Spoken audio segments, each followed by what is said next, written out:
Internet, Eric here. Going back into Haddonfield, discussing the Halloween series, trying to get as much done as I can before the new film comes out. So today I am talking Halloween H2O. If you're new to my channel, welcome.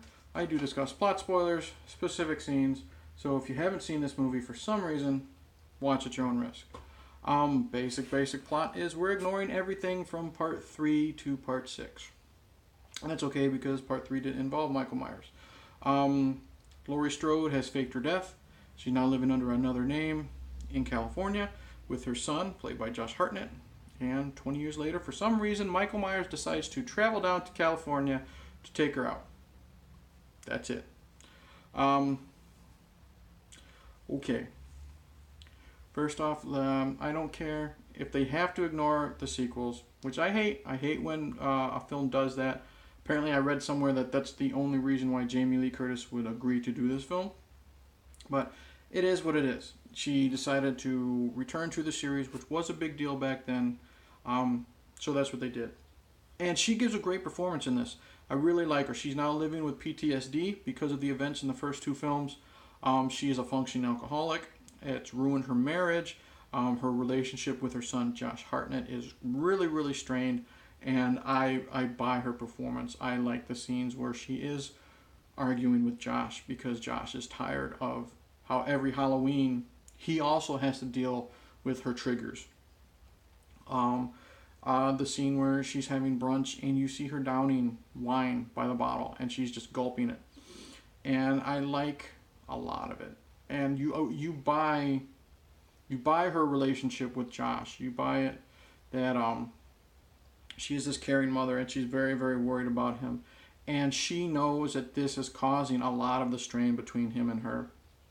And then I like with the last 20 minutes, I guess, when Michael finally arrives and makes it to, I guess she's a teacher at a private school. That last 20 minutes, she does a role reversal and she's no longer the scared Laurie Strode or whatever her name is in this movie now. She's going at him full force with an axe. She's not afraid. The scenes where she is hiding, you buy her fear, but then when she escapes, you buy her rage and her determination. She doesn't do those stupid, what did I call them, turkey noises, like in the first film. None of that. The whole last 20 minutes, I love how she thinks she's defeated Michael. And then, of course, because it was an homage, he's knocked off a balcony. He's not dead. He's put in a body bag in the back of an ambulance. She commandeers that ambulance, and she's determined to make sure this ends. And her performance in this film is great. That's about it. Josh Hartnett, he's okay. I guess this is his first film. He's nothing special at all. He does have a good rapport with Jamie Lee Curtis. You buy the strained relationship.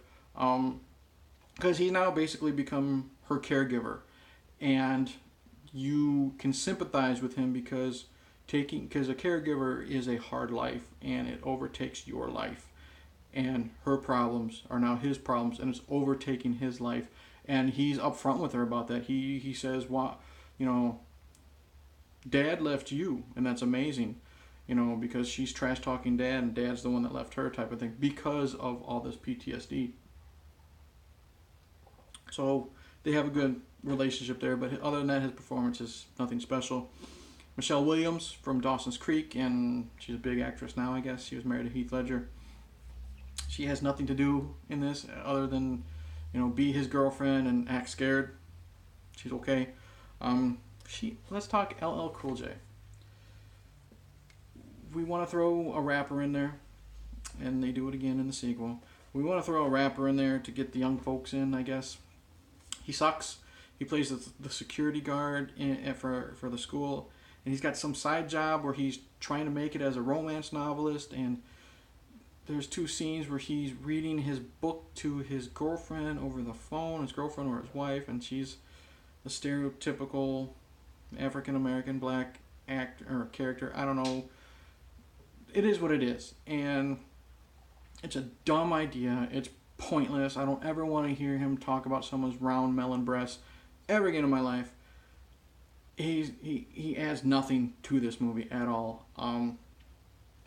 Waste of a name. You could have gotten anyone. I mean, I'm not a fan of LL Cool J, but he's a name, and he was a waste. The other two characters, like the friend, you got the other girl that's in it. She's just there to die, and she does in a good way. And then you got the worst part of this film is Josh Hartnett's best friend, and he's kind of like this Stifler ripoff, I guess. Not in a disgusting way, but he's just this sex fiend who all he wants to do is bang this girl. And I get it. You know, he's 17, 18. That's all we think about at that age. But every fucking time this kid's on the screen, we gotta talk. He says, "Oh, let's not go to, Yosemite because that's the class field trip, and they plan on staying home so they can have fun, have the place to themselves." He's like, "Then we can have a roaming orgy." And then the next time we see him, he says, "Oh, look who forgot to turn in this paper. I guess I won't be able to go." And then the girl says, "Oh, we'll do this and we'll do this." And then he'll say, "Yes, we'll have wild animal sex." I get that you're horny, dude. You don't have to fucking say it every goddamn time you're on the screen. And I was just waiting for this guy to die, and I'm glad he's one of the first ones to go. It made me happy. I never had to listen to him talk or look at him again. So there's that. The only other character that has any merit in this is the guidance counselor boyfriend of Jamie Lee Curtis. He's there to look after the kids, try and make some hip comments, and then dies in a good way. So overall, the only one I really give a shit about is Laurie Strode, Jamie Lee Curtis. Great job. The rest are either meh or bad. Michael Myers. Michael's good in this. I really like Michael. Although the mask is horrible, there's too much space for my take in his eye sockets. You can actually see his skin, his eyes, the eyelids under it. Hate the mask, but he's brutal again. When Michelle Williams dies, she gets her leg smashed, and then when you see the wound, it looks fake.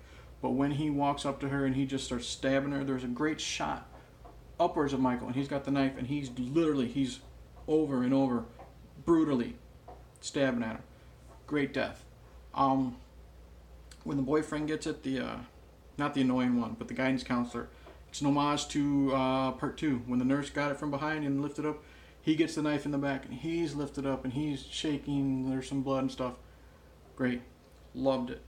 And then the last 20 minutes between him and Laurie, I love the game of cat and mouse. She hits him in the chest or in the shoulder with an axe, and then she runs, and he just takes it out and then just drops the axe. He's going after her. There's a great scene when then she's in the mess hall and she's hiding under the tables, and he's going from down the rows. There's one table here, and he's in the middle. And he knows she's in there, but he doesn't know which table. So he's going row to row, and he's just grabbing them and just pulling them back and throwing them behind him. Great force. Love it. I love when he makes it into the kitchen with her. And this is another great performance by Jamie Lee, and he's in the doorway, and she pulls like the utensil drawer out, and she's throwing every utensil she can at him, knives and forks and whatever, potato peelers, I don't fucking know. And she's not backing down. She's showing her fear, but she's not backing down, and Michael's just going at her, and he lunges at her with the knife, and she holds up the drawer, and it just, bam, saves her life. But you got that excellent shot of the kitchen knife blade coming through and like really close to her face with the blood stains on it. Great scene. Michael is awesome in this film when they have him do something. I like when after Laurie commandeers the ambulance and he gets out of the body bag slowly. His hands come out of the body bag and he pulls it down, and he does that classic Michael sit up, attacks her, and then there's a great stunt where the ambulance loses control, and I won't say how she takes out Michael, but she takes him out in a definitive way until the sequel. I love that whole scene. The last, I think, 20 minutes, fantastic about this film. The only problem is the build-up to those last 20 minutes. It was kind of a chore. A lot of times, because I know a lot of people were saying, well, it's character development. I didn't give a shit about these characters. You give us nothing with Michelle Williams. All we know is that she's dating Josh Hartnett and her dad cut her funding. Whoop-de-fucking-do. The other chick, she's there because her boyfriend wants to bang her. And the boyfriend is so fucking annoying. I don't want to invest any time in him. I don't care. I'm literally waiting for Michael to do something. Because when we have Michael on screen, he's doing nothing. He breaks into the nurse's house from part 1. I guess it's the same actress because I guess Loomis has died and she was his caretaker. And that's how Michael got files on Laurie Strode. But I guess in those files he found out that Laurie Strode is now in California? Fuck if I know why Loomis would still have those. And he kills Joseph Gordon-Levitt in an off-screen but in a nice reveal. So then kills her. So he does something in the first 10 minutes. And after that, he's just driving around. He drives all the way to California in a day, I think, from Illinois. No, they're not in Haddonfield because once they find the nurse, they say they're going to call Haddonfield. But either way, there's a scene where he stops at a restaurant or a rest stop because Michael's human. He's got to take a piss, and I guess he's just waiting for someone to show up so he can steal their vehicle. Could have been a great scene. Turns out, nothing. False scares. Very disappointing. So Michael doesn't have a lot to do until he finally gets to the fucking school and starts killing kids. And it's just a slow fucking build up with these characters I don't care about. I'm looking at my watch, I'm looking at my phone, I'm bored, and I don't care. So, anything else? Oh, okay. Here's another thing I want to talk about. I know Kevin Williamson is involved. I don't know if he actually wrote this. It says he's an executive producer. I'm sure he had something to do with the fucking writing. Okay, Janet Leigh's in this film. If you don't know who Janet Leigh is, she played Marion Crane in Psycho. She's the one who was killed in the shower. And she's also Jamie Lee Curtis's mom. So, I mean, it's cool seeing her on screen with her daughter. It's cool seeing her in a horror movie again. And it's cool. There's a scene where she bumps into Laurie or whatever she's calling herself outside and wishes her happy Halloween and stuff like that. And then behind her is the car she drove in Psycho. So kind of cool nods or Easter eggs. But goddamn, they beat it over your head that she was in Psycho. They make her Norma. Her name's Norma. Norman Bates. When she walks to her car, it's the same music from when she's driving to the motel in Psycho. Dumbass boyfriend, the sex fiend that I hate, he's talking about Josh Hartnett, being his mom's caregiver. And he says, if you keep this up, you're going to end up owning a motel with her in the middle of nowhere. Okay, we get it. Janet Leigh's in this film. Janet Leigh was in fucking Psycho. Enough. You make something cool annoying. So, that was a cool little thing that they just fucking ruined. Overall, Halloween H2O, it was a big deal that Jamie Lee Curtis returned to the series after 20 years. Is it sensational, smart, and non-stop scary? No. Is it a fun ride? Last 20 minutes are. Problem is, that first, how long is this film? 86 minutes. So the first hour or so, kind of boring. Okay, first 10 minutes are good. The rest is boring until the last 20. Do the math. I don't know. Is it an instant classic? No. It's worth a watch. If you want to know the story of Laurie Strode, it's worth watching, especially for that last 20 minutes. The last 20 minutes is so good. But does it make this a great movie? No. It's highly disappointing overall. Can't really recommend it, but it doesn't really suck. So, take that how you will. Halloween H2O? Meh. I mean, I said part 6 was meh, but meh. You take out LL Cool J's character, make Josh Hartnett comb his fucking hair. He hasn't combed his hair in any fucking movie I've seen. I mean, even in a little picture that's on Laurie Strode's dress, his hair is sticking out. Give Michelle Williams something to do. Get better characters, and then don't have Michael just driving around doing nothing. His stalking of Laurie isn't intense. But you know what? torrent this movie and watch the last 20. Watch the first 10 minutes, get your story. Watch the last 20, get the end. That's the best way to go about this movie. So overall, So thank you for watching. Please like and subscribe, share, click the bell, comment below. Tell me if I'm wrong.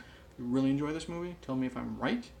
And you really hate this movie. Well, I don't hate this movie, but comment below. Pray for my soul because next up is Halloween Resurrection. Yeah, my wife is going to sit in on that one, so that might make it more fun to watch. So in the end, I'll say cheers and round melon breasts, as LL Cool J likes to say a lot.